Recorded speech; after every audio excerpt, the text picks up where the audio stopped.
patriotic, and it has changed my life. I'm a fan of his ever since. I love this collection.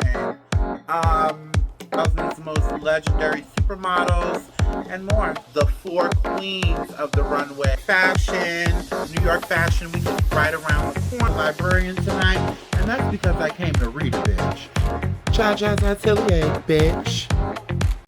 Welcome back, y'all, to a brand new episode of Jaja's Atelier. It's your girl Jaja, of course. Listen, I hope everybody had a great weekend. I spent my weekend, with smothered chicken, homemade mashed potatoes, homemade fresh string beans, and a Roseanne marathon in my sewing machine, honey, okay? That's how Jaja spent her weekend, okay? And listen, I know I might get a lot of heat for saying I was watching Roseanne. I happen to like the Roseanne show, the old version. Now, I know she's been in the headlines for the past couple of years, just going absolutely crazy and saying some of the most ignorant things you could possibly think of.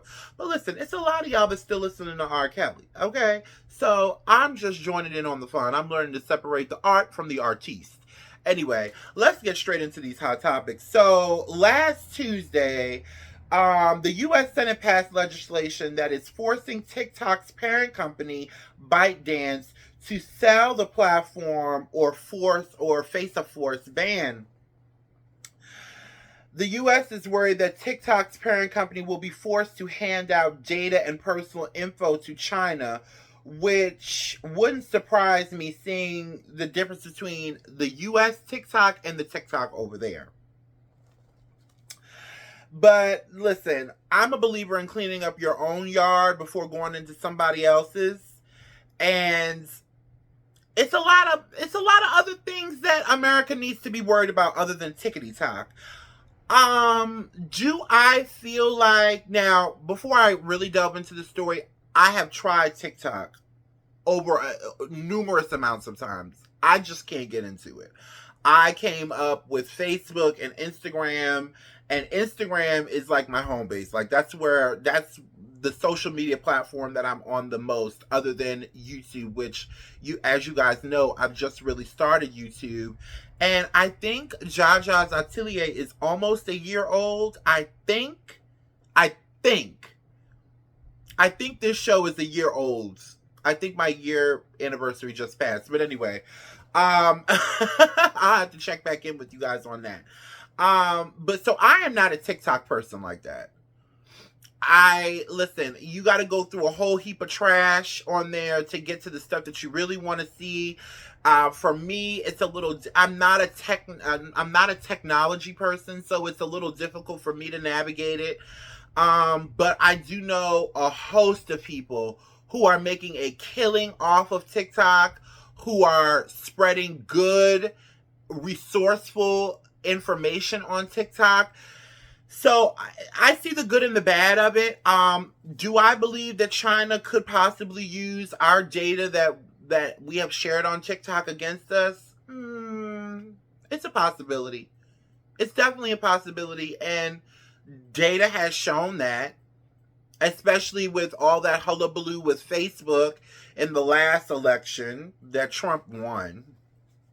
Hopefully we won't be getting a repeat of that this year.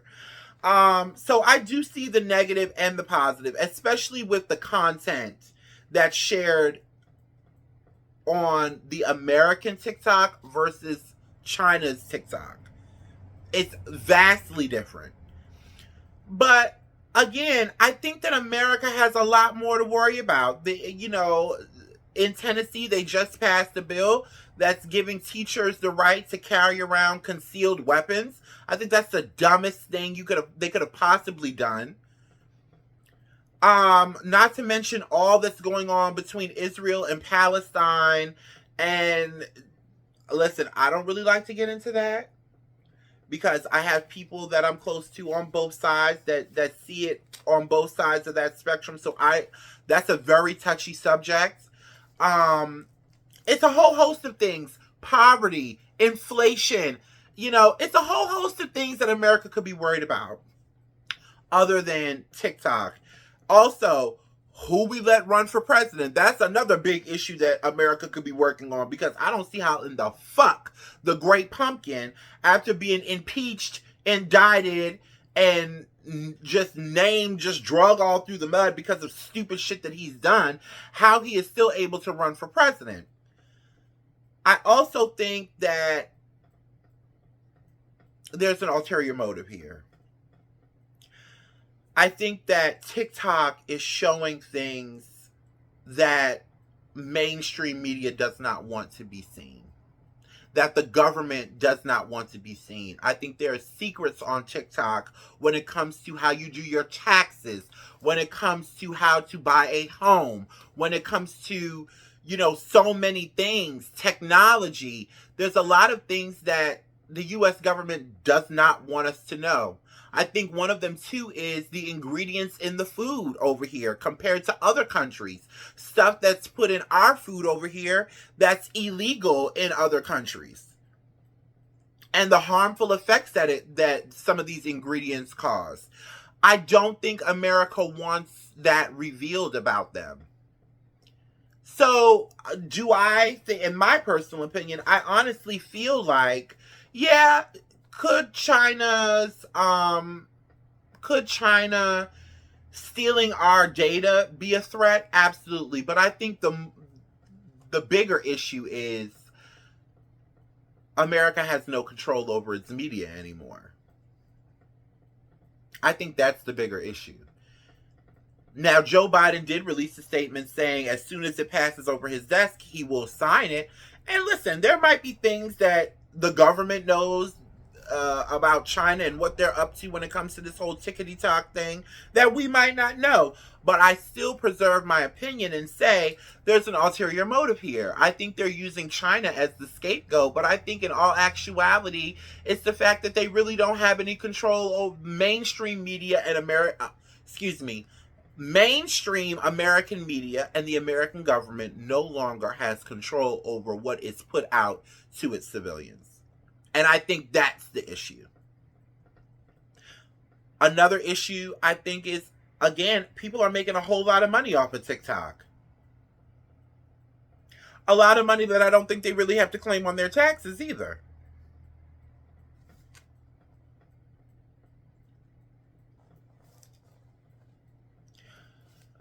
America builds itself up to make people believe that they're all about the hard worker. They're all about everybody can come here and live the American dream, when in actuality, that's not what they want. To me. And this is not to every member of government. It's particular ones. Specifically the wild conservative red bellies. The Republicans. Listen. I'm just calling a spade, honey. Don't be mad at me. I really think that that's what the issue is. Why are these motherfucking fuckers making so much money on this goddamn social media site? And why every time we get on here, we see something about us that we don't need the people to know? I think, listen.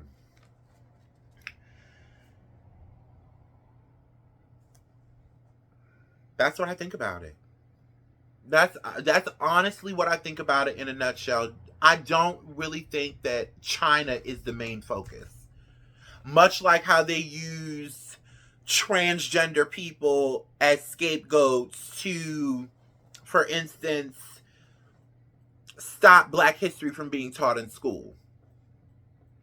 Sounds crazy, but this is what they do. And just the manipulation of some aspects of the American government is being exposed, and I don't think that they like it. Nobody likes to have a mirror held up to them. Especially not when they're doing wrong. You know what I mean? So, listen, I have yet to hear anything else about it. I do think that TikTok will be banned, though. I definitely do. I think TikTok's time is up. ByteDance, the owner of ByteDance, the parent company to TikTok, has released a statement saying that they have no intentions on selling. So where does that leave everybody else? Where does that leave the people who are monetizing on TikTok? I feel bad for them, in a sense. I think that something like the internet, if you start making money from it, I do think that it's a good idea to have a backup. I'm not monetized on YouTube yet. I'm not monetized on any social media platform. But I also have a 9 to 5 job. If, not if, but when I do get monetized on this platform, YouTube, I will still be working a regular job. Because, God forbid, there's an internet blackout, which people have been alleging is coming very soon. What are we all going to do? There's not going to be any internet for you to post your reels. There's not going to be any internet for you to give your opinion. There's going to be none of this. So then what is everybody on the internet supposed to do? So I think if you are a social media influencer, don't get too above yourself to think that this couldn't all come crashing down in one day. Stay humble and stay smart. You know, I see a lot of people on social media who are making money from social media, you know, being really boastful and really braggadocious about their accomplishments, which I think is a good thing. You should be proud of yourself, but to do it to the detriment of making fun of other people who work regular jobs, listen, that could be all of our case very, very soon. I'm not letting my 9 to 5 go with my benefits, honey. You got me fucked up. I don't care how much money I make on YouTube. When I do start making money, I'm definitely going to have to keep something on the side, because I just don't, you can't trust things like this. How many times have we been just at the store and all of a sudden your texts aren't coming through, you can't get on the internet, you can't even make a call. Who's to say that one day that happens and it lasts for longer than an hour or two? So even though I have my opinion about why they want to really ban TikTok, I also think that this is a wake up call for all influencers to really have a backup plan. You cannot rely solely on the internet. There's no, you'd be a fool. You'd be a fool. And if you are relying solely on, influencer money, I hope that you're investing that money, and whatever, you know, you decide to invest in is bringing you money. So that just in case this all shuts down, we have another leg to stand on. So yeah, that's how I feel about it. I feel like China is a threat, but it's more so about them being in control. And I also think that these us influencers and monetized influencers need to really take this as a wake up call. Like, this could all be done tomorrow, and we could be out for 4 months for all we know. And then what? Anyway, so on to my next story, honey. Listen, there have been rumblings. There have been rumblings all over the fashion world that the icon, Jean Galliano, is returning to Givenchy.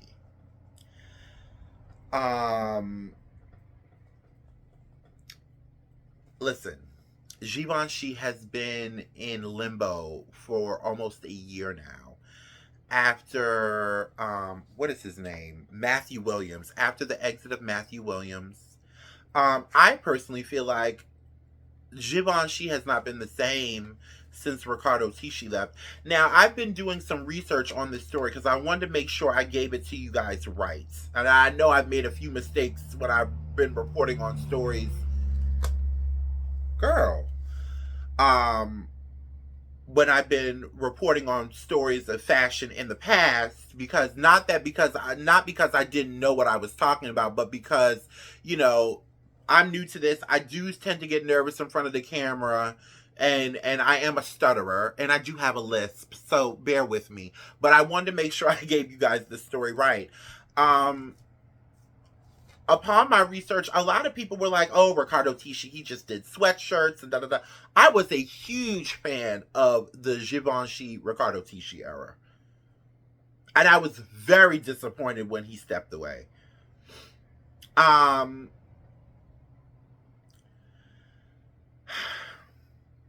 I am really conflicted about this.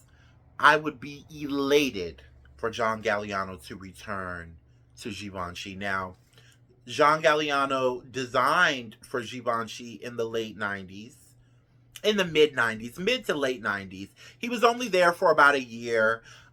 He only did 4 collections for the house before moving on to his iconic run, his iconic and some may say problematic run at Dior. Dior and Givenchy, of course, is owned by LVMH. Now, if you're not familiar with Jean Galliano, and some of his troubles, he in I believe it was let me make sure I check my notes. He faced backlash in the early 2000s, I'll say. He was in Paris and he made some anti Semitic and racist remarks to people at the venue where he was. I believe he was in a cafe, and it just completely ruined him. It just, his career definitely took a nosedive. At the time, he was addicted to drugs and alcohol, and he just went through a rough patch, and then he made his way over to Maison Margiela. He was found guilty of public insults, and he didn't go to jail, but he did have to pay a fine. And he was pretty much blackballed after that for years. Now, his last couture show at Maison Margiela, this last couture show, I talked about it when I covered Paris Fashion Week. It was I would have to say it was my favorite collection of the whole week. And I mean, it just really, it went viral. The audience was celebrity packed. The models, the makeup, everything about that collection reminded the world of why they fell in love with Jean Galliano in the first place. Because for years now, his name has been brought up here and there and here and there. And I've always been a fan of Jean Galliano. But he was not, he hasn't been at that mainstream status to me since Dior. Now, real fashion enthusiasts know about John Galliano. They're fans of his work. He's one of the greatest living designers of our time right now. And this last haute couture collection for Maison Margiela definitely put him back on the map. I've been listening to a bunch of podcasts, reading a bunch of articles. There's been rumors that he has been seen with his former LVMH family. Him and LVMH didn't end on the best of terms because of all the negative publicity surrounding the scandal. So, now here's my opinion about it. Would I like to see John Galliano back at Givenchy? Of course. I think it would be a full circle moment. I think it would bring a new energy back into the house. I think also, I'm trying to be careful when I talk about this because I am a fan of his and I would hate for him to see this one day and be offended by anything I said, because I feel like he is a reader, okay? I also think that Givenchy needs something.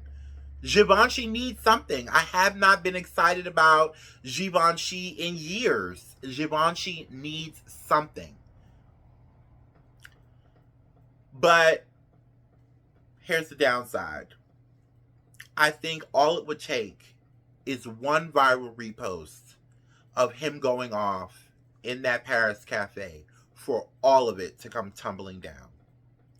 I do believe that we are, even though, there's this thing now called cancel culture, which I don't really believe in.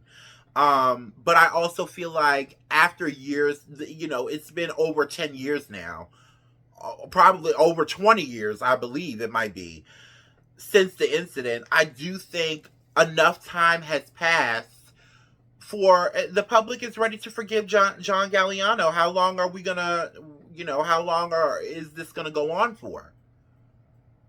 But I also believe that we are in a vindictive, hating ass society as well. We are in a grudge holding society, and all it would take is to me, one viral repost. If there's any video footage of him, of that incident, of somebody getting a hold of that footage and reposting it and it going viral, for everybody to remember that John Galliano instead of the gift of a designer that is John Galliano. And what that would do to Givenchy, not only Givenchy, but LVMH, it would leave LVMH with their hands looking a little dirty. I also think if that was to happen, the founder of the house, Herbert Givenchy, was an advocate for black people, creating a space for black models in European fashion. He was one of the first European designers to showcase a mostly all black cabinet of models for his shows, much to the chagrin of the media and a lot of fashion insiders at that time. So how would that work? If that video footage or anything about that incident is brought back up again and talked about again, how would that look on the house of Givenchy's behalf, when the founder of the house was known for being all inclusive, even when it could have affected his career? I've seen I've read articles saying that his clients, his own customers, were like, listen, why you got these, what are we doing here? And he still did not budge. So with all that being said, is Jean Galliano, does it make sense? Morally, does it make sense? Of course, from a fashion standpoint, it makes perfect fucking sense. It makes, after that last collection, it makes perfect fucking sense. But morally and theoretically, does it make sense? Also, what I don't like, upon my research about this story and making sure I cover it the best way I can and as respectful as I can, I didn't really like the way they talked about him, kind of like he's not even a person, like he's just this chess piece that can be moved any which way. And mainstream fashion media does this a lot with their creative directors and designers, and I think we need to move away from that. I think we need to start thinking about creative directors as people, and not just these amazing people, the amazing entities that create these amazing collections for these houses. They're people. There was things that Alexander McQueen was going through while he was working. And not to say that nobody in his camp, went and asked him and checked on him, but I believe that if there was more humanity in the way that mainstream fashion media talks about these people, these artists, then there might be some people here that aren't here. Maybe somebody could have, it might have to the designer seemed like, okay, I'm not in this alone. It's not just about my work. They care about me as a person. So let me, it might have eased some of the tension. Now, I've also seen interviews where John Galliano himself talks about, not being in the best space at that time, being stressed out, feeling overworked, and also, having his problems with addiction and things. And I say all that to say, would John Galliano even want to come back? Thinking of it from a human standpoint, Now, don't quote me on this, but I've read in several articles that he's been sober now for 2 years. And in the grand scheme of things, that's not a very long time. And if while working for LVMH at Dior is when he felt the most stress in his career, and he's only been sober for 2 years, if he goes back to Givenchy and starts working under the LVMH umbrella, would that be a trigger for him? Would that be a trigger for him that could possibly, put him in harm's way? When I was listening to everybody talk about it and reading all the articles, that's how I felt. Like, okay, all right. For the sake of fashion and for the sake of nostalgia, of course, we would all love to see John Galliano back. But is that what's best for him as a person?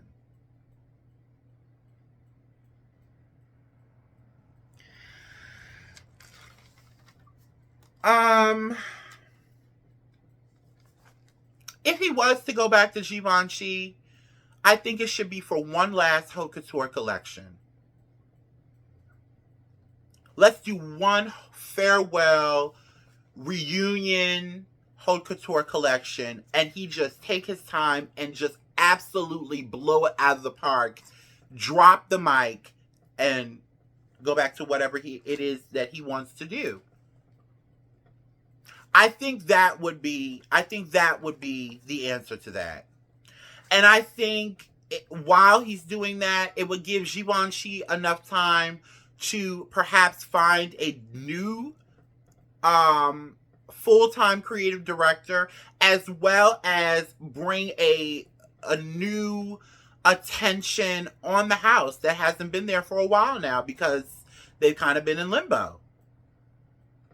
So that's what I propose. And if it happens that way, bitch, you heard it here first. Ha-ha! I do think that if Jean Galliano was to go back to Givenchy, I think the best scenario for him to go back would be to do a reunion farewell haute couture collection. Create this huge buzz for the house, drop his mic, garner the attention not only for the house but also for himself, get back into the good graces of the people who still might feel a way about him, give Givenchy enough time to really find a creative director, a full-time creative director that would fit. I think this is a genius idea. LVMH, Mr. Oh no, call me. Call me. Come on. I think that would be the way to do it. One last farewell reunion haute couture collection for Givenchy by Jean Galliano for LVMH. Kiss, kiss, hug, hug. He gets, put back on this pedestal, and, just enough to where people aren't like, but he did this. I think that would be the perfect scenario for Jean Galliano and Givenchy. Ooh, a fly. And when it comes to, as much as I love Jean Galliano's work, listen, it doesn't always have to be a white man at the helm of a European fashion house. We're seeing that more and more, but when it comes to these big heritage houses, aside from Louis Vuitton, which, listen, I've got my own gripe with Louis Vuitton, but anyway, when it comes to like Dior, when it comes to Givenchy, when it comes to YSL, when it comes to, Azzedine Alaïa, does it always have to be a white man?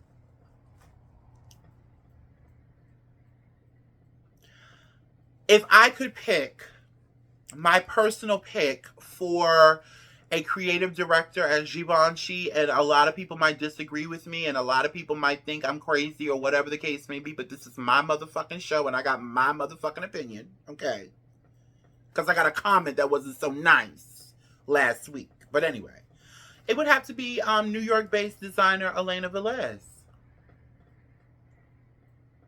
I think Elena Velez could bring that. Listen, when I think about Givenchy, the house, in the more recent years, not maybe so much in the Herbert Givenchy era, but like when we're talking about like the Riccardo Tisci era, and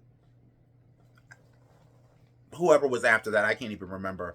But there's a sexy, vampy appeal that Riccardo Tisci brought to Givenchy that a lot of people are looking over, in the midst of them talking shit. They're just like, oh, he was just famous for sweatshirts, which I don't agree with that.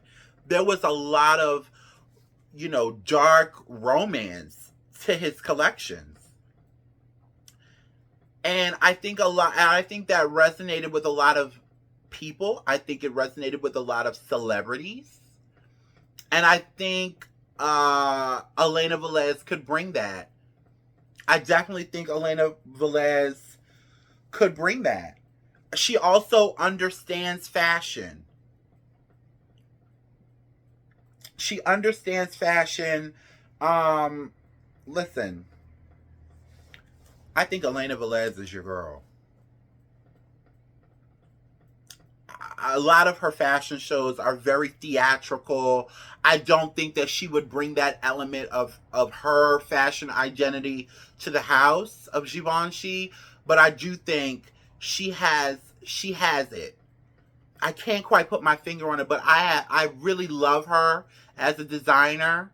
I love her brands, but I would love to see her at a major fashion house, and I think Givenchy would be the right fit for her.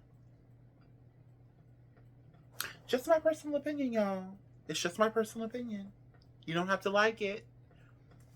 But look, if you ever get a chance to look at her work. And listen, fashion is going into a bunch of different directions. You have the mob wife aesthetic, then you have the Y2K aesthetic, then you have, the preppy aesthetic, then you have this, this dark, edgy, goth glam aesthetic. And then you have this complete and utter, pleasantly weird, avant-garde, super dark aesthetic, like, let's say like a Rick Owens kind of a vibe. And to me, Elena Velez kind of falls in between like that Rick Owens, extremely dark, extremely avant-garde artistry, and also that like dark romance of a Riccardo Tisci Givenchy, to me. So I think she would be good. But listen, I think that fashion media has to start being a little more kind when we talk about these designers. They're still people. They're hardworking people at that.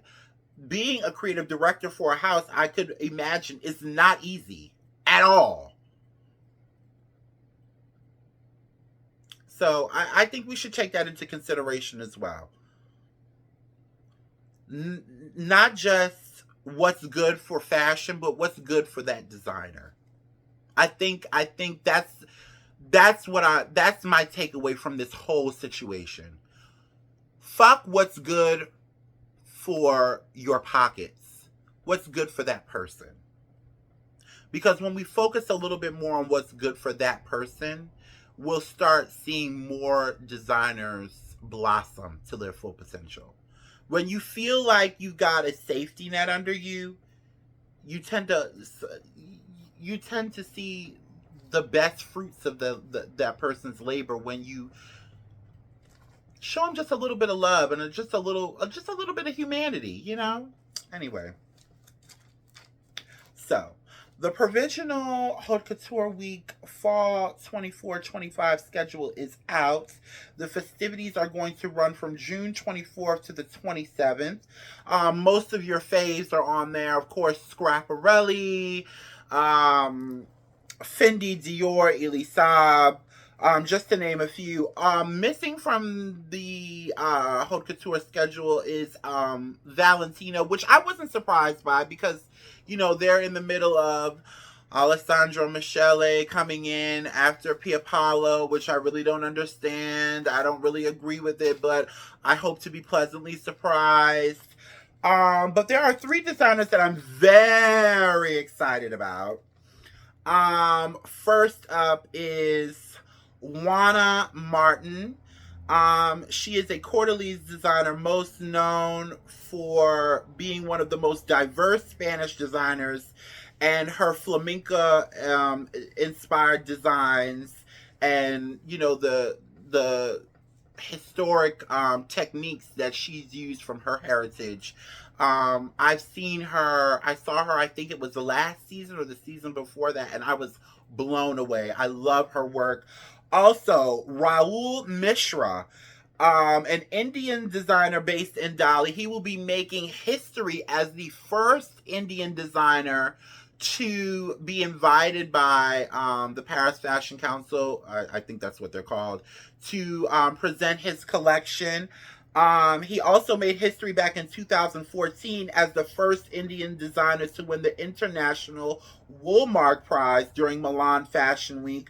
I love that he's modernizing classic Indian clothing and putting a spotlight on it, as well as the historic techniques that are used to make clothes in India. Listen, Indian fashion is really, really making a mark right now. And I think this was really smart, not only for the Paris Fashion Council, if that's what you want to call them, whoever it is that decides who shows, to do this. It's something so beautiful about the clothing in India, and not even just the clothing of now, but the clothing of, of their history. I find it to be so beautiful and so intricate, the beading and his work. I mean, just look at this. His work is just insane. I cannot wait to see what he is going to bring for Haute Couture Week. But I am most excited for Cameroonian designer Iman Aisi. I'm not very familiar, and I kind of feel like I should be. So I'm kind of glad that. So let me run this back. So what I do, you guys know I cover Fashion Week all the time. I've been doing it even before I had my YouTube channel, just when I was posting it on my stories on Instagram, and writing articles on my feed or whatever. I go down the list, and I just pick random names that I'm not familiar with. And I will go research that person and look them up, and I will make it a point to watch their show. Because listen, every major fashion publication is going to be talking about Dior, Schiaparelli, Fendi. You know they're going to be talking about them. But these are the ones that don't usually get highlighted. And listen, as much as I love Schiaparelli and Fendi and, well, I'm not crazy about Dior, but as much as other people love Dior, there's other designers out there to see. So I'm really excited about this one. I've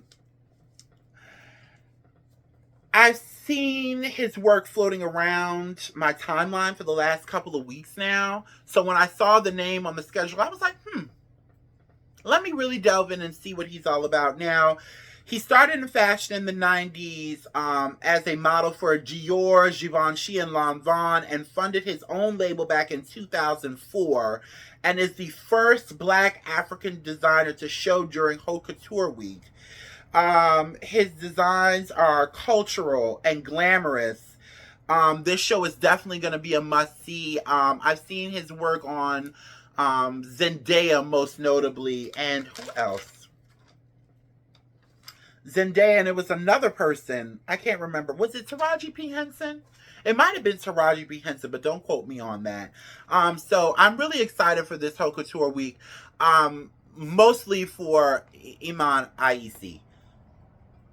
Just to see a black man, a Black African man at Haute Couture Paris Fashion Week, it just gives me goosebumps. You know what I mean? And this is just to see all of these people, not just him because he's Black, but also Raul Mishra and Juana Martin, she's Hispanic, he's Indian, diversity and culture is really becoming a huge part of Paris Fashion Week, and I'm really excited.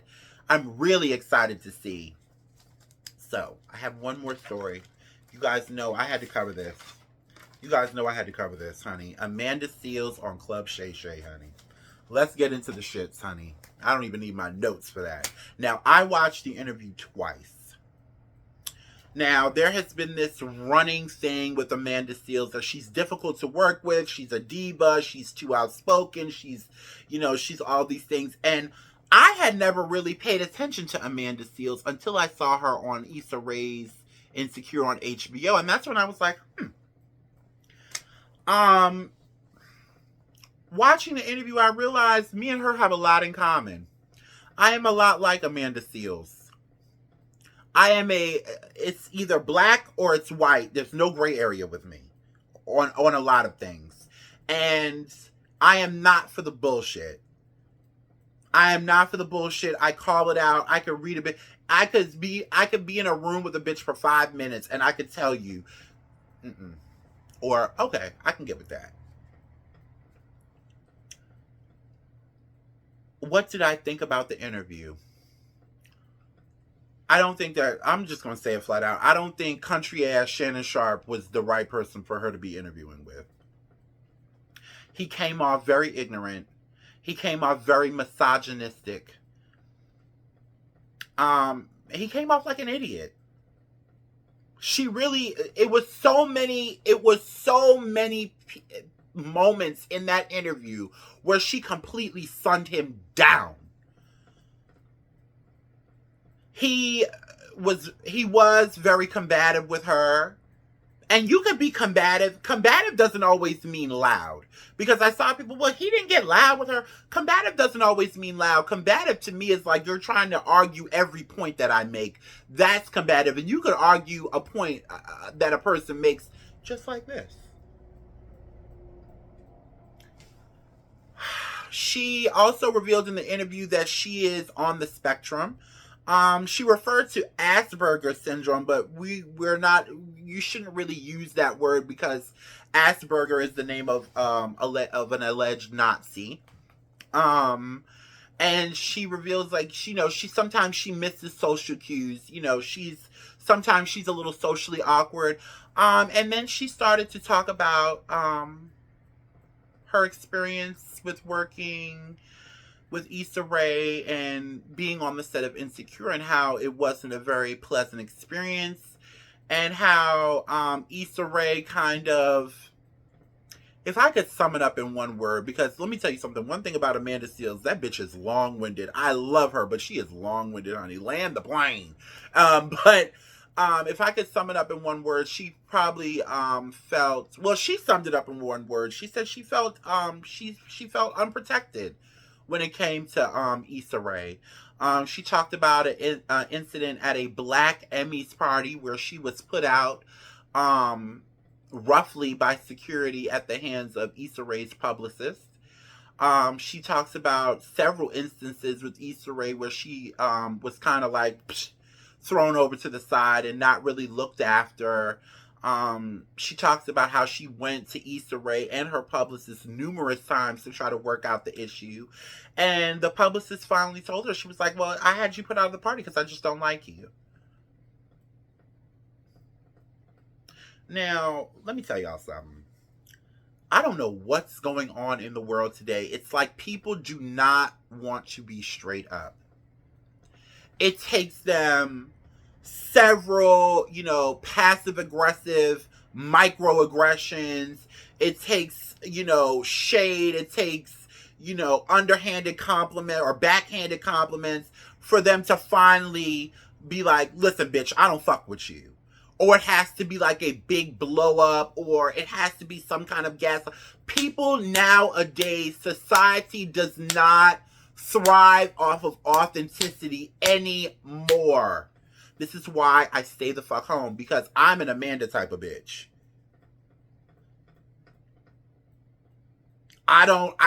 The minute I pick up on it, I'm like, well, listen, well, what's your problem? And I'm not always, I will say this, I'm not as contrary. I don't go about it as contrary as Amanda Seales does. Now, and I think that's the thing that people don't like about Amanda Seales. She's very passionate. And sometimes when you're passionate, it comes off as you being combative. But she's just a passionate person, and I get like that too. But over the years, I've had to learn to check myself because, especially with me being a black trans woman, the first thing, you raise your voice just a little bit, and the first thing is, oh, you're so dramatic. Oh, you're so animated. Oh, you're so extra. You know, they like to paint us with that brush all the time. So I've had to really check myself over the years and learn how to make my points and check a bitch without checking a bitch, if you get what I'm saying. And I don't think she has that. She doesn't have that ability. It's like, this is what it is. I'm gonna say it how the fuck I want to say it, and if you don't like it, bitch, listen, I can't help. And she's right about 98%.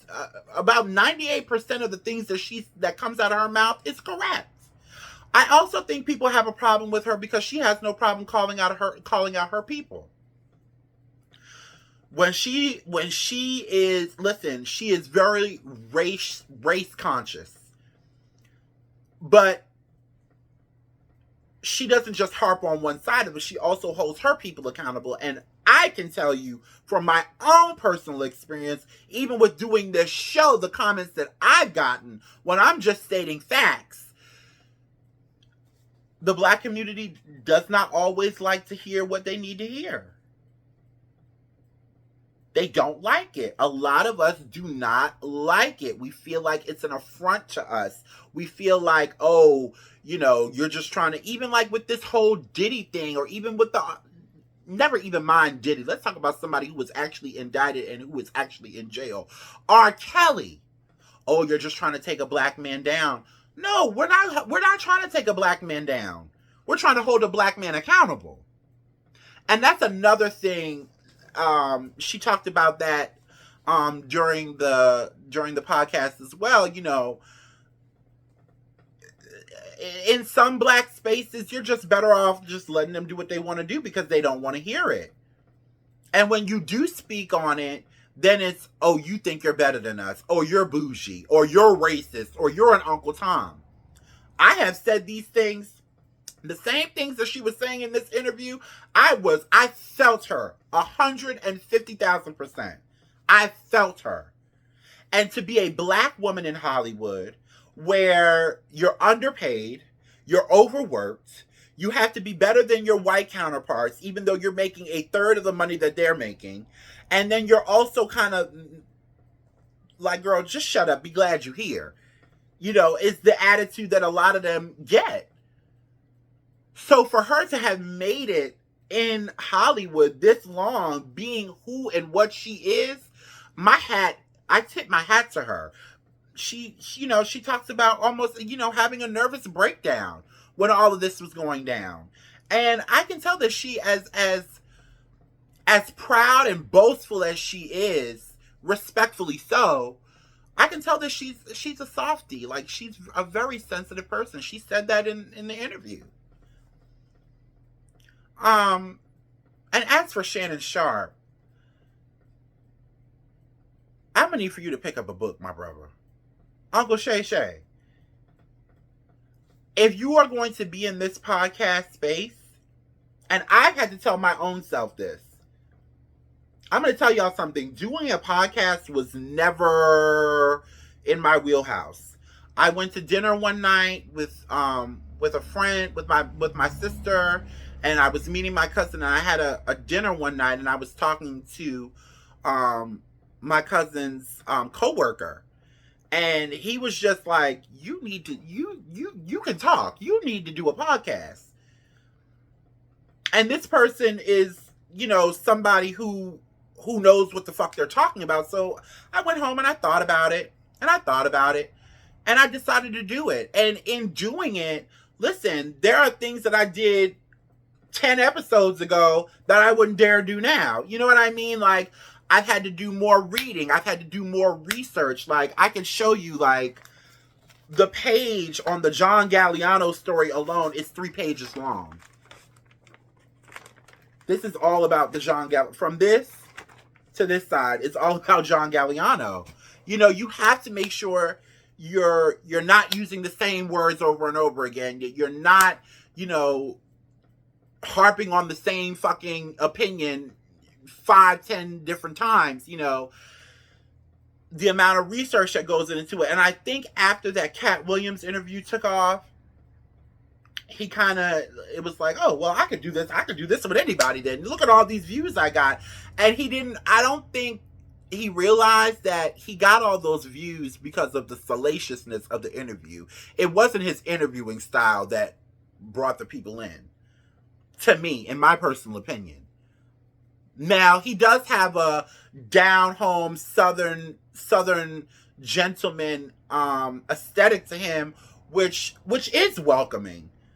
You know, it is welcoming, but to me, it's not enough to interview somebody like an Amanda Seales. You know, if you really want to interview people, you know, people like Cat Williams and Country Wayne, I mean, that's one, to me, that's like, you know, when you start talking about, you know, an Amanda Seales or a Michelle Obama or, you know, those type of people, or even like, there's an actor, what is his name? He's running for office somewhere. What is his name?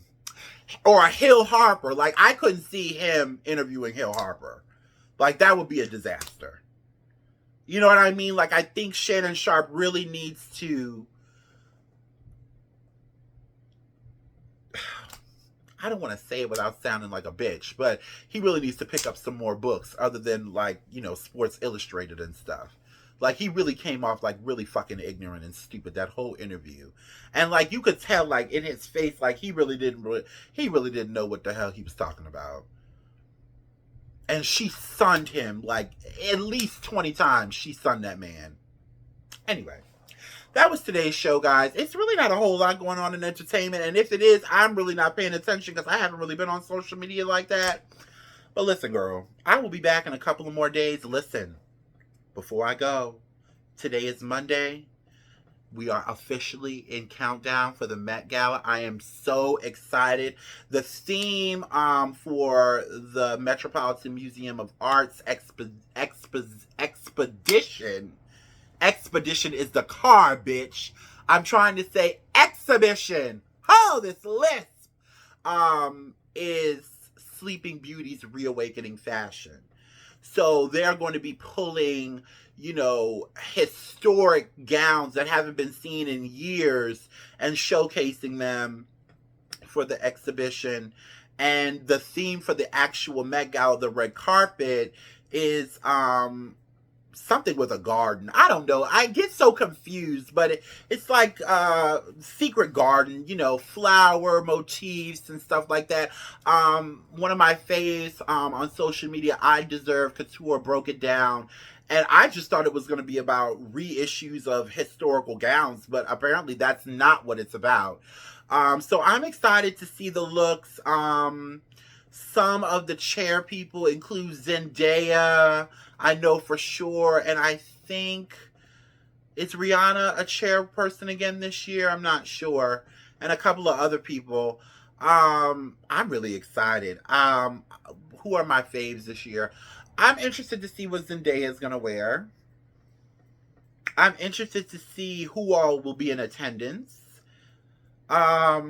You know, I saw Sweetie there last year, and I was kind of like, it was kind of like an eye roll, but I'm interested to see if she'll return to the Met Gala, rapper Sweetie, and what she'll be wearing, because I really think Sweetie is like missing her calling. Like, I don't think she needs to be a rapper. I definitely think that she needs to be a model.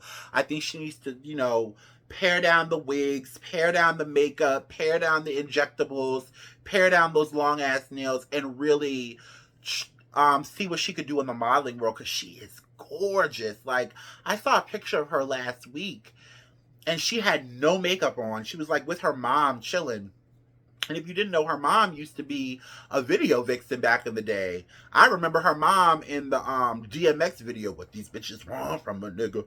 Somebody let me know." You know, I remember her from that video. Anyway, I saw that picture and I was like, God damn, Sweetie is really beautiful.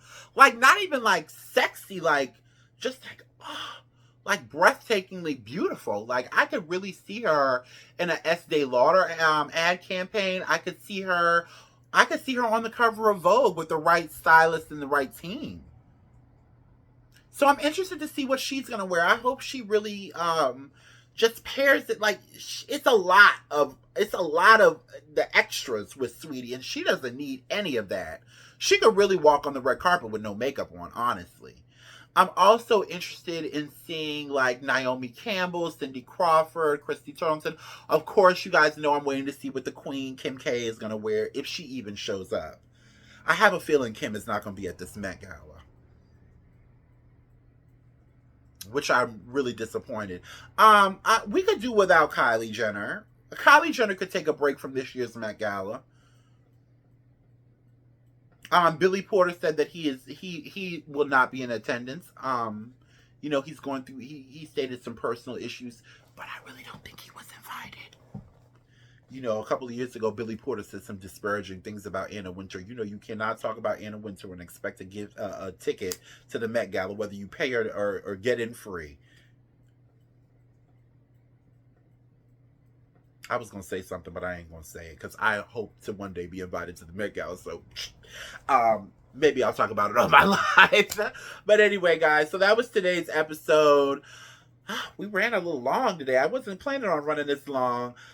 Stay tuned. I'll be back in a few days. I will be doing one more show before the Met Gala. Maybe I'll do like a little messy episode, like with all like the hot, juicy gossip and the tea and stuff. And then, I will be going live on YouTube for the first time as the celebrities arrive at the Met Gala. That's what I'm planning on doing. I have to say, I did not even realize that I had unlocked the Go Live feature. But listen, I've been getting a few comments. People have been in my inbox saying, you know, we're so proud of you. We love what you're doing. Keep on going. So it's you guys that helped me unlock that feature. So I just have to thank all the subscribers, all 57 of you now, and all the viewers. And, you know, I just really want to thank you guys because I never had plans on doing anything like this. Never had plans on doing anything like this. And I'm really enjoying it. So thank you guys for that. And I will see you guys in a couple of days. Ciao.